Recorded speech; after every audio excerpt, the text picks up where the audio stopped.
what's going on. And then I'm standing there, and here comes Stephanie. And I'm at the lowest low. I don't know what, the thought of just giving up and coming home has definitely crossed my mind a couple of times.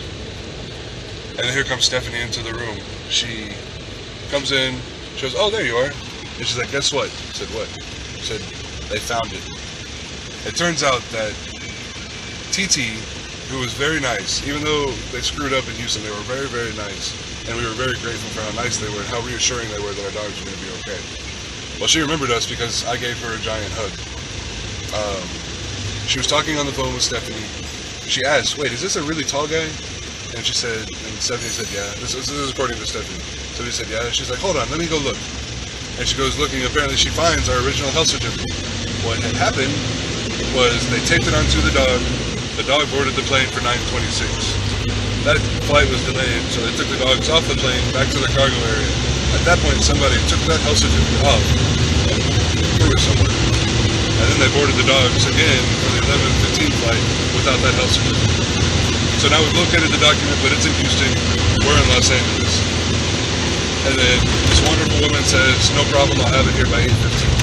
They have something called SPD, which is like an inter-airport document travel, much like FedEx, but much quicker and more efficient. And so she said, "Come back at 9 o'clock and pick up the document." Like, all right. Go back to the airport. They bump us to 1:15 flight, which was standby. We're on standby for 1:15. There's no guarantee we're going to make it. If we miss it, it's another 24 hours before we try again. 1:15 a.m. Just in case that's not clear. So we go, and we're feeling good. We're a little nervous because the only question is this document truly going to show up? Is it truly the right document we need? Is it in good condition? Is it torn up? We don't know. So we're sitting there, we take the dogs. The airport in LAX has a dog park, believe it or not.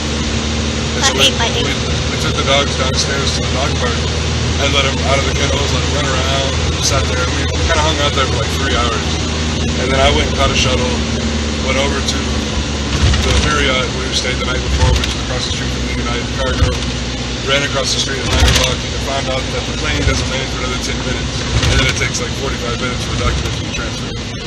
So let's hurry up and wait again. I just sit there, I'm hanging out, talking to random people. At this point, everybody over there knows me because of my personality. I guess I'm a pest. Finally, I go over there to the EVA Air Cargo Department. The shipment has come in. Here comes this gigantic document box. It's like gigantic. They hand it to me. I open it, and it's not only the original, but it's the original in every single carbon copy. They put it all back together, and it's in perfect condition. So I'm like, start doing backflips all over the place. I'm so excited. I grab it. I run out the door. I'm running across the street. Here comes the shuttle. I yell at him, "Hey, are you going to the airport?" He goes, "Yeah." He tosses open the door in the middle of that lane. I run. I jump on. There's only one other lady on the bus. I said, "I need to get to Terminal B as fast as possible." He slams on it, and I literally roll down the seat. Those guys drive like NASCAR drivers in these shuttle buses in LA. It's amazing. We go. He drops me off in the departed.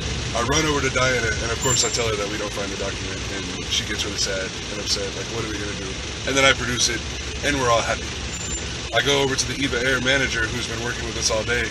I show him, "This is it." And they said, "Fantastic, you can board the plane if there's a seat." So now again, it's hurry up and wait. I think at this point it's about 10 o'clock. And they said they'll know more if we get on the airplane by midnight. So we went ahead and we checked the dogs.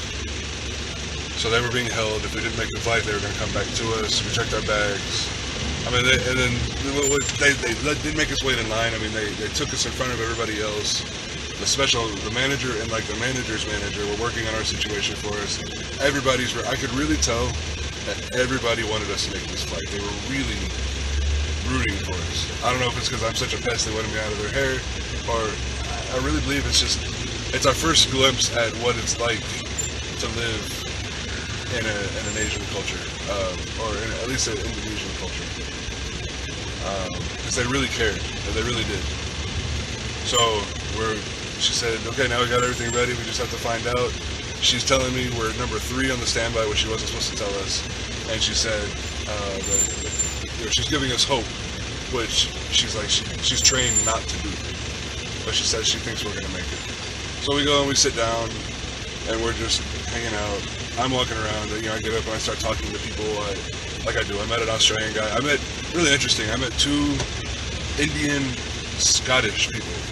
They were dark-skinned, Indian heritage, but they were from Scotland, talking with a very thick Scottish accent. To top it off, one of them had bright blue contacts, like fake contacts, bright blue. Really funny, but they were cool guys. It was fun to talk to. Anyway, about, 12:30, we hear a call over the PA for our names. We run out, and of course, I give the manager this little, I think she was Taiwanese, little bitty Taiwanese woman. I gave her a giant hug, which is probably unwelcome, but I didn't care because she was so nice, and who knows what she did in the background to get us on this flight.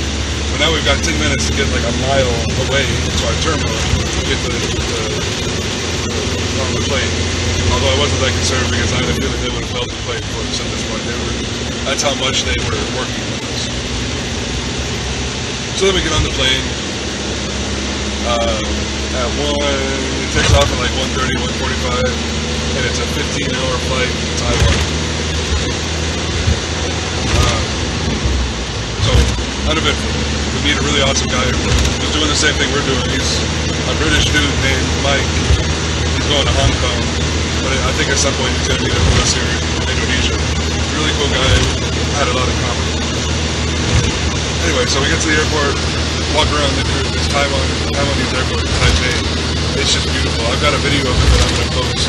They had a Zen garden. That's 2 or 3 Zen gardens that I saw. They had orchid sitting areas, just like vast orchids and seeds. Very quiet. It was very clean, beautiful. It's very different than America. Very, very different. Very pleasant. Anyway, 2 hours, had some bubble tea, just kind of relaxed, got on the airplane to Jakarta, again, uneventful flight. Well, at this point, actually that's not true. At this point, we've been flying, we've been traveling for 22 hours straight, flying in the airplane for 20 hours. I'm sitting down, that's tough, that's hard. I didn't expect, I didn't know that it could do such a toll on your body. So I kept having to get up and stand up. And back in the plane was this huge working area for the crew. The crew was huge, and they were all Taiwanese. There was like maybe 12 Taiwanese women that were the flight attendants.